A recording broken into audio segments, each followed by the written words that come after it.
This is Nightly Business Report with Tyler Matheson and Sue Herrera. Steep sell-off, stocks and commodities tumble, and odds are the Federal Reserve, which begins a two-day policy meeting tomorrow, is taking notice. Drug powerhouse Teva buys Allergan's generic drug unit as healthcare companies continue to get bigger and more powerful. Sales speed bump, Chrysler gets hit with a massive fine and is forced to buy back hundreds of thousands of vehicles. But will buyers care? All that and more tonight on Nightly Business Report for Monday, July 27th.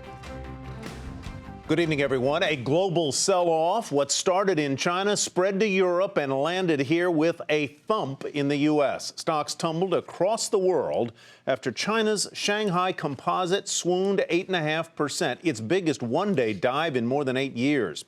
Now, while you may not own any Chinese stocks, the continued volatility does matter to investors like you because it's reigniting fears of a deepening slowdown in the world's second largest economy. As we reported last week, a number of big U.S. companies, from Caterpillar to Whirlpool, expressed concern about the slowdown in China. And now there are new worries about the effectiveness of Beijing's efforts to prop up the market. By the close, the Dow Jones Industrial Average suffered its first five-day losing streak since January, falling 127 points to 17,440. The Nasdaq dropped 48 and the S&P 500 sank 12. Sri Jagaraja explains what triggered the big global sell-off. Volatility returning with a vengeance to the mainland China stock markets. Equities plunged more than 8%, their biggest one-day drop in more than 8 years. That's on signs that Beijing may be backing away from supporting the market, while concerns over economic health, that soured sentiment even further. CSI 300 index of the largest listed companies in Shanghai and Shenzhen, they fell 8.6%, while the Shanghai Composite lost 8.5%, as you can see here at the settlement. The drops were the biggest since February 27th, 2007. Investor sentiment hit by the official data showing that profit at China's industrial firms dropped 0.3% in June from a year earlier, reversing a 0.6% expansion in May. Index heavyweights, including China Unicom, Bank of Communications, PetroChina, they all slumped to their daily downward limit of 10%. That's where we stand. Back to you. Sri, thank you very much. The rout in China also knocked the price of some key commodities today. Oil, already under pressure from supply concerns and a strong dollar, fell to a 4-month low, settling down about 1.5% to $47.39. Copper, which relies on China to drive demand, fell to a 6-year low. But gold rose as investors sought a safe haven.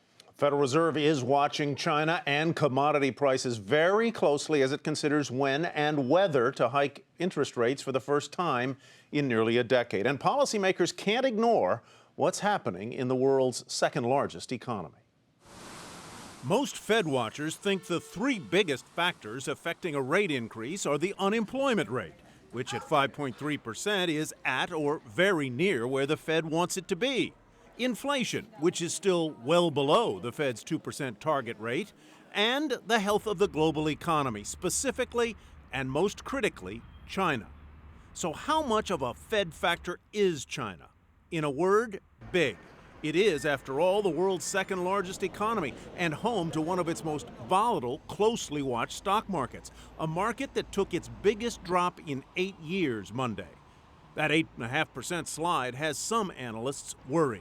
This is not a good situation. The markets are basically reflecting the fact that we're in a global economic slowdown, and any hope that China was going to lead us out is gone.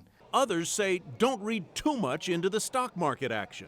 The Chinese market underperformed global economic recovery for years and years and years. While their economy is going very well, their stock market did nothing. And then their economy starts slowing down in percentage terms, and the stock market takes off, which tells you something. It's completely divorced from fundamentals. It's all driven by policy out of Beijing.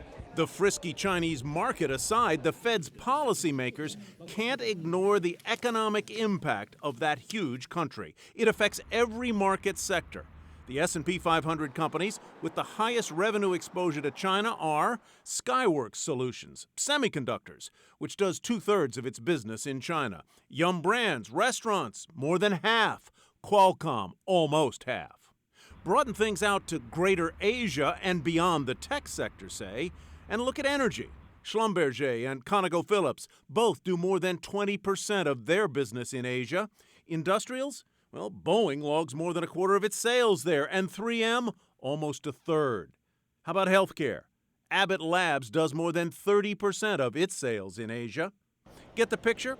It's hard to ignore. China, that is. And Fed Chair Janet Yellen has acknowledged, in the careful phrasing of a central banker, that developments overseas will affect the timing of any decision by the Federal Reserve to raise interest rates here at home. Were we to judge that these developments did create substantial risks or were changing the outlook in some notable way, then a change in the outlook is something that would affect monetary policy. What she said. All right, so when will the Fed begin to raise rates? Few believe it's going to happen at the meeting this week, and since there is no post-meeting press conference, we won't know the tenor of the discussion until the minutes are released in 3 weeks. Global growth concerns overshadowed positive economic data here. Orders of durable goods, things like toasters and jetliners that are designed to last 3 years or more, jumped to better than expected 3.4% in June from a month earlier. Now, much of that increase was due to aircraft orders at last month's Paris Air Show. The report prompted J.P. Morgan to raise its second quarter GDP estimate to 2.4%. The government releases its second read on GDP on Thursday. Well, another massive healthcare deal to tell you about. Teva Pharmaceuticals has agreed to buy Allergan's generics unit for more than $40 billion in cash and stock. The deal will make Teva one of the top-ranked drug makers globally. Generic, branded, whatever. Shares of Allergan rose 6%. Teva up 16%. Meg Terrell takes a look at what drove the tie-up and why there could be more in the works. Drug deals are continuing at their record clip. Today's purchase by Teva of Allergan's generic medicines unit marks a rapid pivot by the Israeli drug maker, which had been pursuing an unsolicited bid for competitor Mylan. The deal puts Teva in the top 10 pharmaceutical companies worldwide and frees Allergan, a serial acquirer itself, to pursue more purchases. Allergan CEO Brent Saunders said consolidation among health insurers and pharmacies in part drove the reasoning for the sale. If you look at how dynamic this industry is, how quickly it's changing, we want to lead that change. I don't want to follow that change. And I think a lot of that will impact the generics business. I think what it does for the branded business, it says innovate. Because if you innovate, then you're going to get reimbursed. Saunders has been referred to as the Chuck Norris of pharma M&A. In the last 2 years, he sold Bausch & Lomb to Valiant, Forest Labs to Actavis, purchased Allergan, and changed his company's name, all amounting to more than $100 billion of deal activity. Now investors wonder whether his next move is as buyer or target. If you listen to his conference call, he said the word acquisition and transformational about half a dozen times in a period of half an hour, which basically telling everybody, look, I'm going elephant hunting. What big targets could be next for Allergan? Bernstein analyst Ronnie Gall says AbbVie, Amgen, and Biogen may all be on the list. Each has a market valuation of more than $70 billion. Others think Allergan sells to a bigger company like Pfizer, which was unsuccessful last year in its more than $120 billion bid to buy British drug maker AstraZeneca. And where does this leave Mylan, no longer a target for Teva? Analysts say it only intensifies the pressure to buy rival Perrigo, a deal that so far Perrigo has rebuffed. Analysts say the consolidation frenzy is partially a result of rising healthcare costs. Insurers are banding together themselves, giving them more power to fight high drug prices, meaning that drug companies in turn must buy in order to get a bigger piece of the pie. For Nightly Business Report, I'm Meg Terrell. A record fine for Fiat Chrysler over mishandling safety recalls. It's part of a settlement with the federal government, which has been highly critical of how the automaker handled defects impacting millions of vehicles. That pressured the stock, which fell nearly 5%. And the agreement comes just days after Chrysler, in a separate case, recalled more than 1 million cars to block hackers from taking control of the vehicles. But will that recall impact sales? Phil LeBeau has the surprising answer. It's a whopper of a penalty for Fiat Chrysler. The automaker will pay $105 million to the federal government for mishandling recalls of more than 11 million vehicles, including $70 million in cash, $20 million to improve how it handles future recalls, and $15 million if there are future violations. An independent auditor will monitor how FCA handles safety issues over the next 3 years. But what really stands out is Fiat Chrysler must offer to buy back almost 200,000 Ram trucks with faulty suspensions, while owners of more than 1 million Jeeps prone to catching fire will get offers to trade in their vehicles for above the market value or get an incentive to get the model fixed with a protective trailer hitch. I think it is the right type of penalty, and it's also the right type of rehabilitation that's being used here by our team at NHTSA. Fiat Chrysler is paying the price for years of fighting the federal government over whether or not to recall vehicles for a variety of issues. Tired of pushing the automaker to do more, the National Highway Traffic Safety Administration recently took the unusual step of holding a public hearing about Fiat Chrysler being slow to act.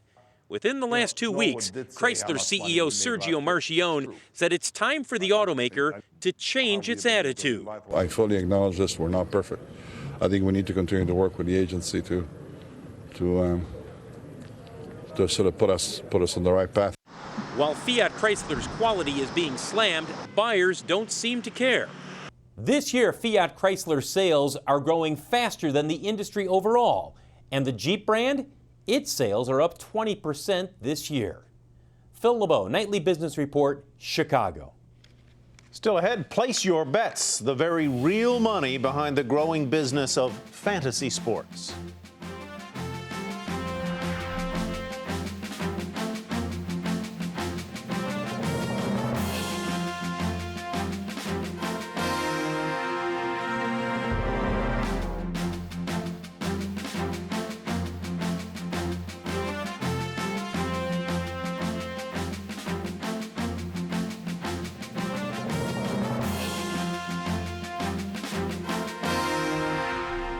More trouble for Puerto Rico. The Commonwealth just doesn't have enough cash to make an August 1st payment. The government now looking to raise as much as $500 million through a financing deal backed by petroleum products because there's no longer a market to raise the $3 billion that was originally planned.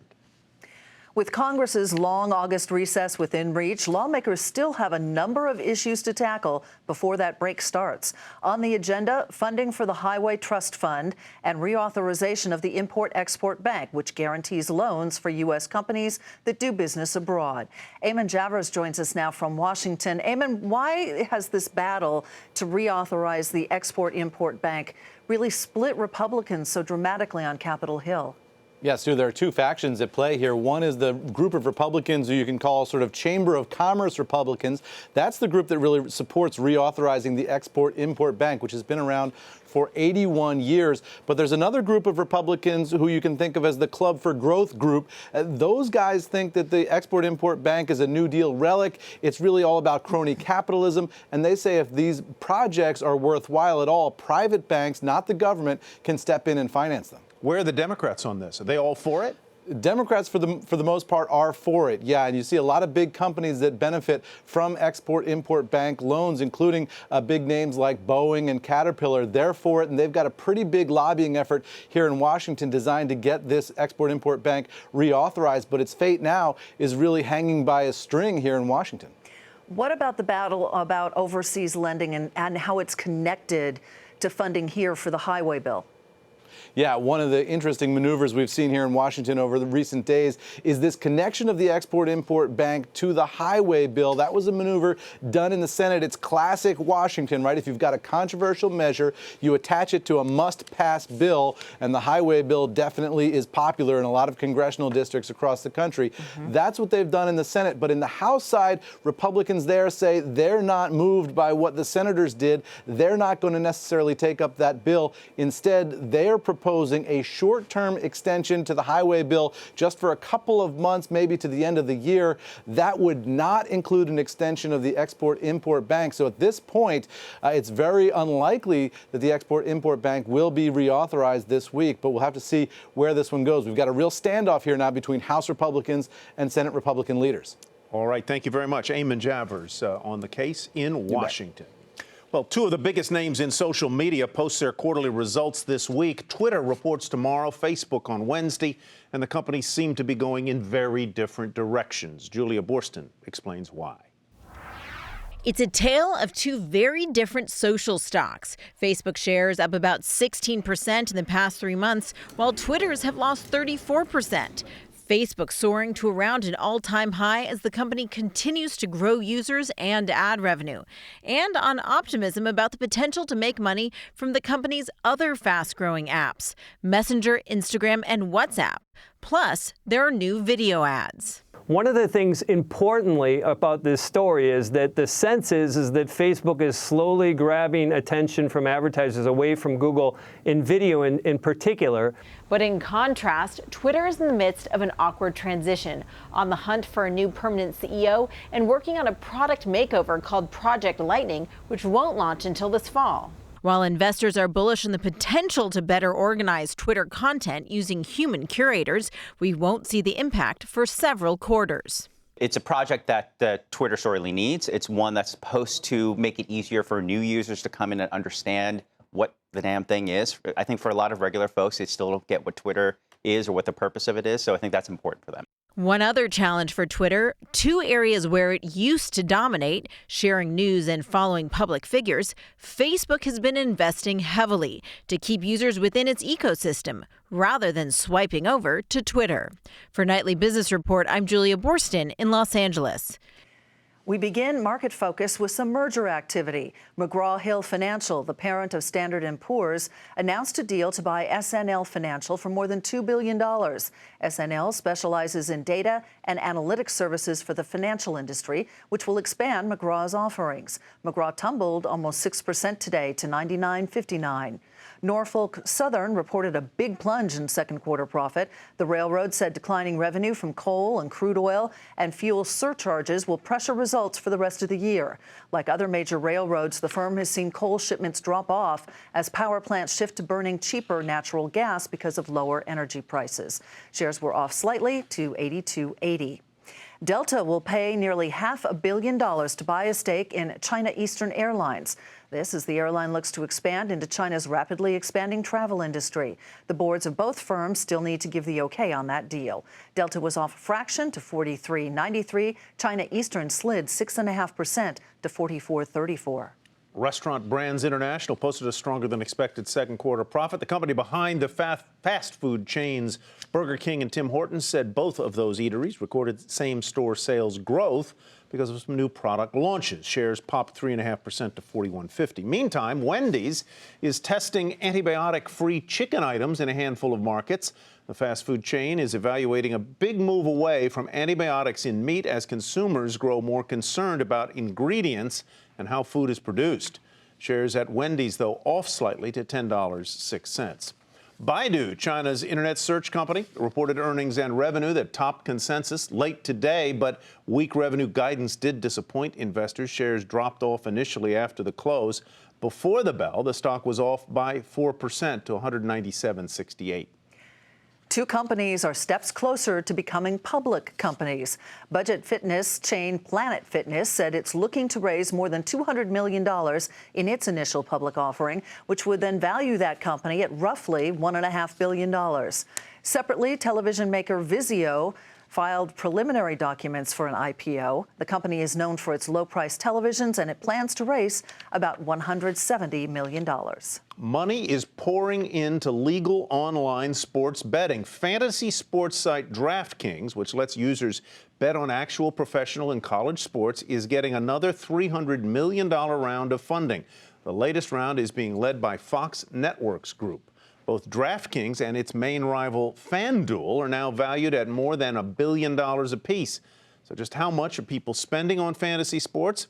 According to the Fantasy Sports Trade Association, who knew there was such a thing, in the last year, the average fantasy player spent roughly $465, compared to just $95 a couple years ago. Adam Kryjek is Managing Director of Digital and Interactive Gaming at Eilers Research Firm, and he joins us now. Adam, welcome. Good to have you with us. Do either of these dominant players, DraftKings or FanDuel, make any money? And if not, why not? Yeah, hi. Thanks for having me on. Right now, neither FanDuel or DraftKings are profitable. but they are experiencing tremendous revenue and top-line growth. So at this point, what kind of percentage of user do they have? In other words, how big is their quote-unquote audience? Is it a large percentage of people that are using it, or is there a lot of room for growth there? Sure. So the daily market is fairly nascent right now. There's obviously a lot of sports fans in the U.S. And then in terms of traditional or season-long fantasy, the Sports Trade Association has that at over 50 million season-long players. But in the daily space last year, at its peak, there was just around 1.5 million unique daily players. So on that basis, you know, we're still very early innings in terms of the user base and the market opportunity. So they don't make any money. How would they propose that they will make money when they start to make money? And where's all this revenue going? Sure. So the biggest cost and expense for the major players is customer acquisition, and they're spending very aggressively right now to acquire players and users. It's essentially a land grab. And they're spending more on the customer acquisition side than they're obviously bringing in on yes, advertising, exactly. So the biggest winners, truthfully, right now, present day, are the media companies, the ESPNs, the Fox of the world. But that being said, the individual lifetime value of the players itself, if they were to cut advertising today, FanDuel would certainly be profitable, and DraftKings very likely would be as well this year. So it's really it's on the advertising spend that is causing the cash burn. What about the regulatory issues, if there are any? I mean, some people liken it to gambling. Other people say it's harmless. It's just fun. Sure. So it's a complex and highly contentious issue right now.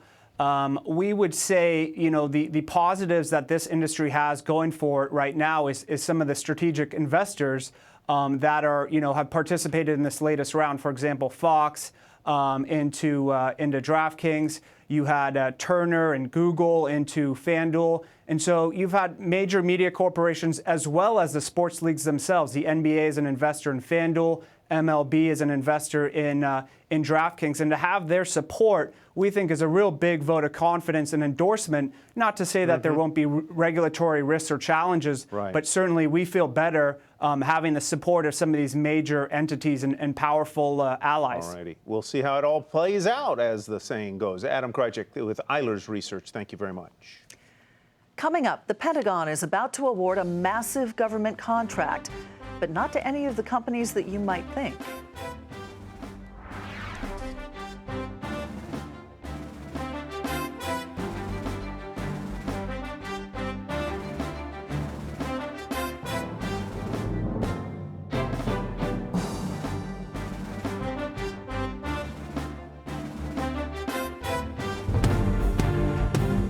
Here's what to watch tomorrow. Earnings from Dow components DuPont, Merck, and Pfizer. On the data front, a report on consumer confidence will come out, and the big S&P Case-Shiller Home Price Index is also out, and that's what to watch tomorrow. Some big-name corporations are backing President Obama's climate change goals. The White House announced today that 13 major companies, from Alcoa to Walmart, made anti-pollution commitments adding up to more than $140 billion. That money will be spent on investing in low-carbon and renewable energies. The Pentagon is planning to award a highly coveted multi-billion-dollar contract to modernize the military's electronic health records in what would be the biggest upgrade of health records in this country. And as Bertha Coombs reports, winning would be a big deal for some very big companies. The Defense Department wants to overhaul its health records so that doctors treating a serviceman or woman on the front lines or at home will have a full picture of their medical history. Instead of literally taping paper records to the gurneys as our heroes are being brought back from the theaters of war to receive medical care in Germany or back here in the United States, that this will all be conveyed electronically. It's called the Defense Healthcare Management Systems Modernization Project, nicknamed DIMSUM for short. It's more like a big enchilada. The contract involves building and maintaining records for nearly 10 million military members and 1,200 medical facilities around the world. It's really going to be a nice keynote win for whoever ends up becoming the EHR vendor of choice, electronic health record vendor of choice for this system. 3 teams are vying for the contract. Privately held Epic, which has provided electronic records for the Kaiser Health system, along with IBM. Hospital record giant Cerner, which has teamed with Accenture and defense contractor Leidos, and much smaller rival Allscripts, aligned with HP and Computer Sciences, seen as a long shot.